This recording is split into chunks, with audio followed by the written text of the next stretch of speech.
नासिर ने अपनी जेब में खाली जगह पर हाथ फेरा। उसका दिल जोर जोर से धड़क रहा था।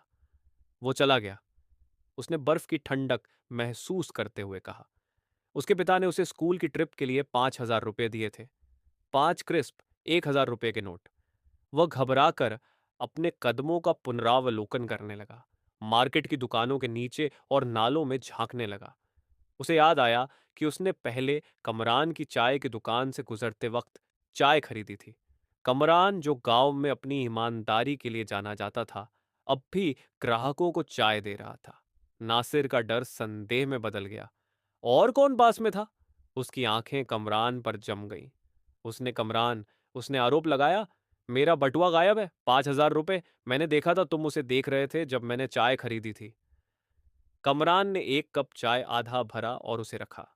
फिर उसने नासिर की ओर देखा, गुस्से से नहीं बल्कि गहरे, स्थिर नजरों से। नासिर, उसने शांत आवाज में कहा, मैंने तुम्हारा बटुआ नहीं लिया, लेकिन मुझे पता है कि तुम्हें उस पैसे की जरूरत है।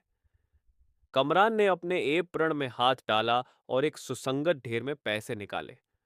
अगर तुम्हारा 5,000 रुपये खो गया है तो मैं तुम्हें 5,000 रुपये दूंगा, उसने कहा, पैसे नासिर की ओर बढ़ाते हुए।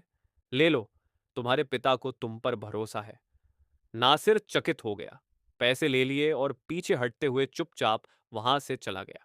उसकी जुबान नहीं खुल रही थी। उसने कमरान की दुकान चुपचाप छोड़ी। नए पैसे का बोझ उसके हाथ में था और उस पर लगाए गए आरोप का बोझ और भी भारी। 2 दिन बाद, जब नासिर उस बैग को साफ कर रहा था जिसे उसने एक हफ्ते से नहीं खोला था, उसे एक आवाज आई, क्लंक। उसने एक जिपर्ड साइड पॉकेट में अपना भूरे रंग का चमड़े का बटुआ पाया। सारे 5,000 रुपये सुरक्षित थे। एक लहर सी लज्जा उसके ऊपर छा गई। वह जल्दी से कमरान की दुकान पर लौट आया। नए पैसे और अपना पुराना बटुआ दोनों उसके हाथ में थे। मुझे बहुत खेद है कमरान, उसने धीमी आवाज में कहा। मैंने गलत आरोप लगाए, तुम इसके हकदार नहीं थे। कमरान ने उसका पैसा वापस लिया, मुस्कान के साथ और बड़ी गर्मजोशी से। कोई बात नहीं नासिर, उसने कहा, दूसरों की मदद करना सही काम है। मैंने यह तुम्हारी मदद के लिए किया था, कोई इनाम पाने के लिए नहीं। अगली बार किसी के चरित्र के बारे में सोचो, जब तक डर तुम्हारी आवाज न बन जाए।